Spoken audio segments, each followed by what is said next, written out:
Hi friends, good morning. இன்றைக்கி வெள்ளிக்கிழமை vlog பார்க்கலாம் வாங்க. காலையிலே 5 மணிக்கு எழுந்து வாசல்லாம் பெருக்கி வாசல்லாம் கழுவி விட்டு கோலம் போட்டு வச்சுருக்கேன் பாருங்கள்.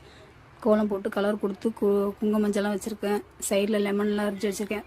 இது வந்து பக்கத்து வாசப்படிங்க. எங்கள் வீட்டிலே 2 வாசப்படி இருக்குது. பக்கத்து வாசப்படியும் சின்னதாக ஒரு கோலம், இது பின் வாசப்படியும் சின்னதாக ஒரு கோலம் போட்டு வச்சாச்சு. குங்கும மஞ்சள் வச்சுட்டு நெக்ஸ்ட்டு வீடு துடைக்க ஆரம்பிச்சாச்சுங்க.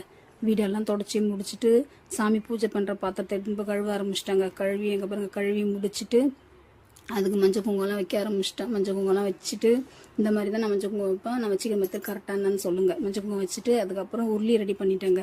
எங்கள் வீட்டில் இந்த மெத்தடில் தான் நாங்கள் உருளி ரெடி பண்ணுவோம். நாங்கள் இந்த மெத்தடில் உருளி ரெடி பண்ணுறது கரெக்டான்றதை கமெண்ட்டில் சொல்லுங்கள். யாரெல்லாம் உருளி வைப்பீங்கன்னு கமெண்ட்டில் சொல்லுங்கள். உருளி வச்சுட்டு இது எங்கள் வீட்டில் பூத்த இட்லி பூங்க, அதை வச்சுட்டு மல்லிப்பூ கொஞ்சம் இருந்தது. அந்த மல்லிப்பூ வச்சு கொஞ்சம் அழகாக சுற்றியும் டெக்கரேட் பண்ணி விட்டேன். பார்க்கவே சூப்பராக இருந்தது. நடுவில் சின்னதாக ஒரு ரோஸ் இருந்துச்சு. அந்த ரோஸ் எடுத்து நடுவில் சொருவிட்டேன். பார்க்க அழகாக இருக்கு பாருங்களேன்.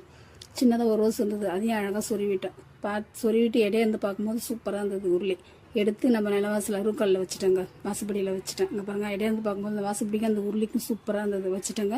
நெக்ஸ்ட்டு வந்து வீட்டு வாசலுக்கு நேராக வந்து துளசி மடம் வச்சுருக்கோம். அந்த துளசி மடமும் எப்பவுமே செவ்வாய்க்கிழமை வெள்ளிக்கிழமை கழுவி குங்கும மஞ்சள் வச்சுருக்கோம். எவ்வளோ ஃப்ரெஷ்ஷாக இருக்குது பாருங்களேன். என்ன ரெடி பண்ணி வச்சுட்டா கரெக்டாக 8 மணிக்கெல்லாம் எங்கள் மாமனார் வந்து சாமி கும்பிட்டு வருங்க.